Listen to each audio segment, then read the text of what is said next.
Abraham. A day came when God reached out to Abraham and informed him of his intention to destroy the city of Sodom and Gomorrah. However, he didn't do anything just yet because he felt taking that action would be wrong if he didn't inform Abraham first. For that was the man he had come to accept as a friend. But Lot, who was Abraham's nephew, lived in Sodom then. So Abraham had a strong desire to talk God out of destroying the city for the sake of his nephew and his family. The Lord said, "Shall I keep secret from Abraham, my friend and servant, what I am going to do, since Abraham is destined to become a great and mighty nation, and all the nations of the earth will be blessed through him? For I have known, chosen, acknowledged him as my own, and that he may teach and command his children and the sons of his household after him to keep the way of the Lord, by doing what is righteous and just, so that the Lord may bring upon Abraham what he has promised him." And the Lord said, "The outcry of the sin of Sodom and Gomorrah is indeed great, and their sin is exceedingly grave. I will go down now, and see whether they have acted as vilely and wickedly as the outcry which has come to me indicates. And if not, I will know." Now the two men, angelic beings, turned away from there and went towards Sodom, but Abraham remained standing before the Lord. Abraham approached the Lord and said, "Will you really sweep away the righteous, those who do right, with the wicked, those who do evil? Suppose there are 50 righteous people within the city. Will you really sweep it away and not spare it for the sake of the 50 righteous who are in it? Far be it from you to do such a thing, to strike the righteous with the wicked, so that the righteous and the wicked are treated alike. Far be it from you. Shall not the judge of all the earth do right by executing just and righteous judgment?" So the Lord said, "If I find within the city of Sodom 50 righteous people, then I will spare the entire place for their sake." Abraham answered, "Now behold, I who am but dust in origin and ashes have decided to speak to the Lord. If 5 of the 50 righteous are lacking, will you destroy the entire city for lack of 5? And he said, If I find at least 45 righteous people there, I will not destroy it." Abraham spoke to him yet again and said, "Suppose only 40 are found there." And he said, "I will not do it for the sake of the 40 who are righteous." Then Abraham said to him, "Oh, may the Lord not be angry, and I will speak. Suppose 30 righteous people are found there." And he said, "I will not do it if I find 30 there." And he said, "Now behold, I have decided to speak to the Lord again. Suppose only 20 righteous people are found there." And the Lord said, "I will not destroy it for the sake of the 20. Then Abraham said, "Oh, may the Lord not be angry with me, and I will speak only this once. Suppose 10 righteous people are found there." And he said, "I will not destroy it for the sake of the 10.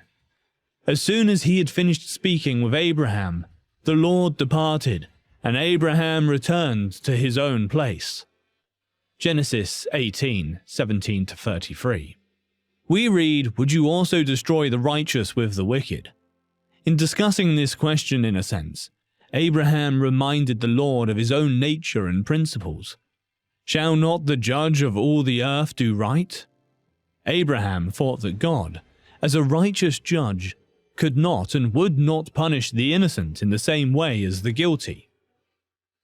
Effective prayer is knowing who God is and how God works in a particular situation. Effective prayer doesn't see itself as a passive spectator in what God does, but effective prayer acts as if it must actually remind God in prayer. We might find it remarkable Abraham even cared about the people of Sodom and Gomorrah. He might have just prayed, "Lord, get my nephew Lot out of there first." But he didn't. Abraham's heart was full of sorrow and compassion, even for the wicked of Sodom and Gomorrah. We read, If I find in Sodom 50 righteous within the city, then I will spare all the place for their sakes. God said this because Abraham asked. When Abraham drew near to the Lord and prayed according to God's revealed nature and will, God agreed. The Lord said that he would spare the city if there were 50 righteous there. In his first exchange with God, Abraham established a principle that God would not destroy the righteous with the wicked. With that principle established, it was then just a matter of numbers. How many righteous people would God spare the city for? Abraham's intercession was effective because it was specific. He talked about specific numbers with God, and not only in broad general terms. Often our prayers are ineffective because we really don't ask the Lord to do anything. Instead, we usually just toss wishes up to heaven. Abraham continued his intercession with bold humility. He was not proud or arrogant before the Lord, yet he still continued to ask.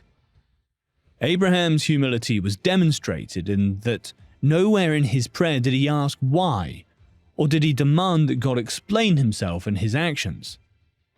Abraham was a skilled negotiator, and he prevailed upon God to lower the number of righteous required to spare the city.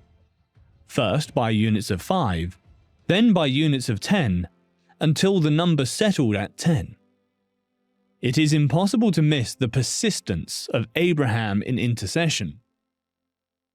Abraham did not stop asking at 40 or 50 and said simply, "Now it's in the Lord's hands," or "The Lord will do what the Lord will do." Abraham showed us that there are times when an intercessor must feel that the eternal destiny of men and women depend on the intercessor's prayer. We wonder if Abraham should not have continued the negotiations, because there were only 4 righteous in the city. Would God have spared the city for 4 if Abraham had asked? Perhaps Abraham felt Lot would surely have brought 6 people beyond his own family to God in his time in Sodom. God patiently listened to him, but since his last request of finding at least 10 people and cancelling his plans to destroy these evil cities fell through, angels were dispatched to blot it out. Thankfully, their first task was to rescue Lot's family before destroying the city. Judging by this solution from God, it is obvious that Abraham's negotiations with God came from a place of deep companionship and assurance.